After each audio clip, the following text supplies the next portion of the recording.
Olá, eu sou Roberto Baumgartner, advogado, especialista e atuante em direito público, com foco em licitações e contratos administrativos e consultor da empresa RHS Licitações.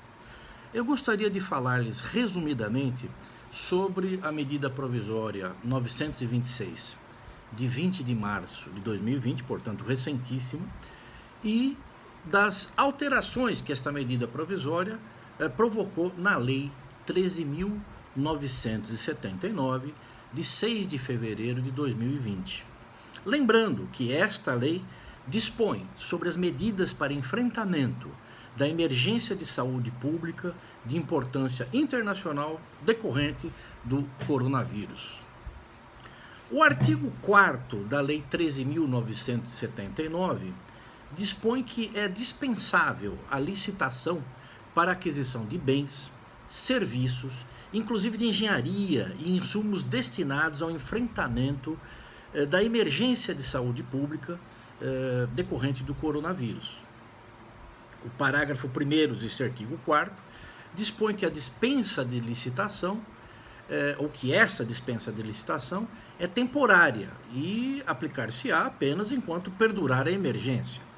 Mas já adianto que essa emergência, os contratos admissíveis, podem ser de até 6 meses, prorrogáveis por igual período.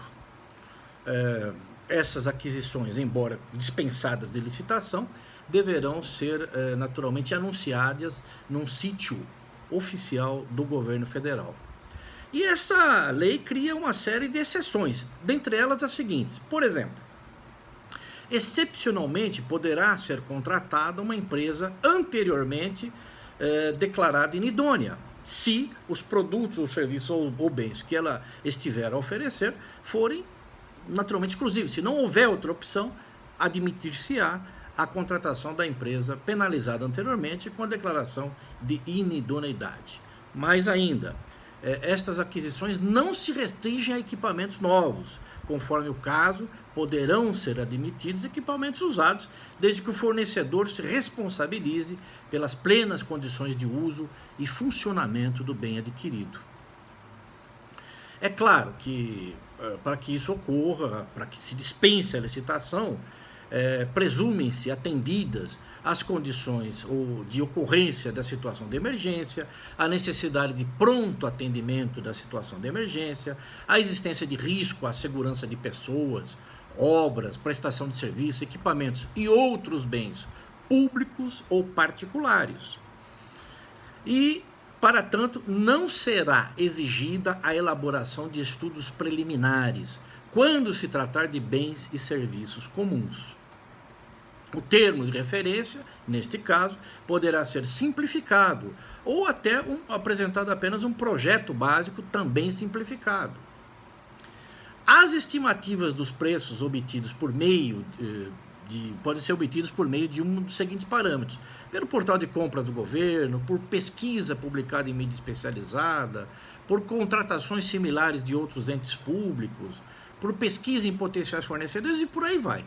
Porém, excepcionalmente, mediante justificativa da autoridade competente, será ou poderá ser até dispensada a estimativa de preços.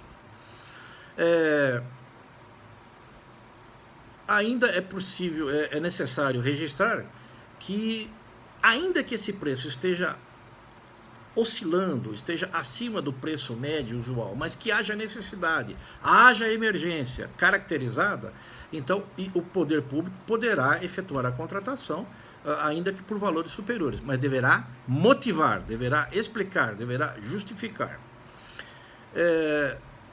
Muito bem, ainda poderá ser dispensada a apresentação de documentação relativa à regularidade fiscal ou trabalhista, desde que se cumpra alguns requisitos. Será necessário, continuará a ser necessário, a prova de regularidade relativa à Seguridade Social.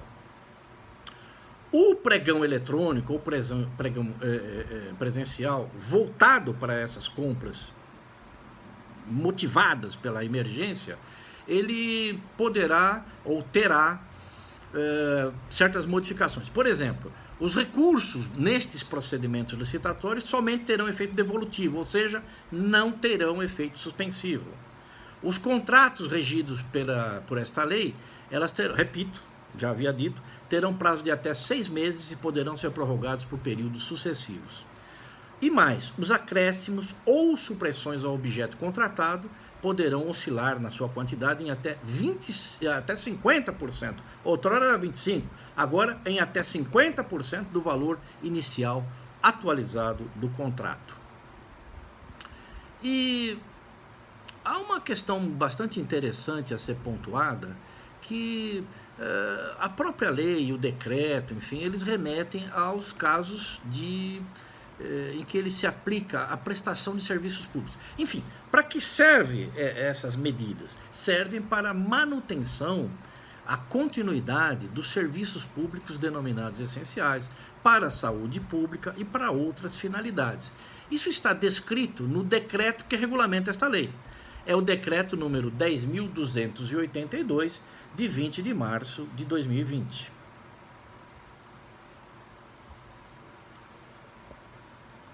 Repito, é o decreto número 10.282, de 20 de março de 2020. Esse decreto, embora seja firmado pelo Presidente da República, também se aplica a todas as pessoas jurídicas de direito público interno, no âmbito federal, estadual, distrital e municipal, e aos entes privados e às pessoas físicas e pessoas jurídicas, inclusive as pessoas jurídicas de direito público. Por que razão? Porque a lei respectiva a esse decreto, delegou poder ao Presidente da República para regulamentar, inclusive no âmbito estadual e municipal. E o parágrafo 2º, artigo 3º deste decreto diz o seguinte, que também são consideradas essenciais as atividades acessórias de suporte e a disponibilização dos insumos necessários à cadeia produtiva relativas ao exercício e ao funcionamento dos serviços públicos e das atividades essenciais. Isso significa que a dispensa da licitação, esta lei e esse decreto, não se aplicam exclusivamente para questões ligadas diretamente à saúde, como remédios, mas também aos produtos e serviços que são necessários à manutenção e ao exercício de todos os serviços públicos essenciais. Nós estamos a falar, portanto, de saúde, de segurança, de assistência social, de iluminação pública, inclusive aos privados, aos bancos públicos, aos bancos privados, que deverão manter a sua operação cotidiana. Muito bem, é um brevíssimo resumo, somente para apresentar-lhes rapidamente a introdução dessas novas normas no mundo jurídico. Muito obrigado.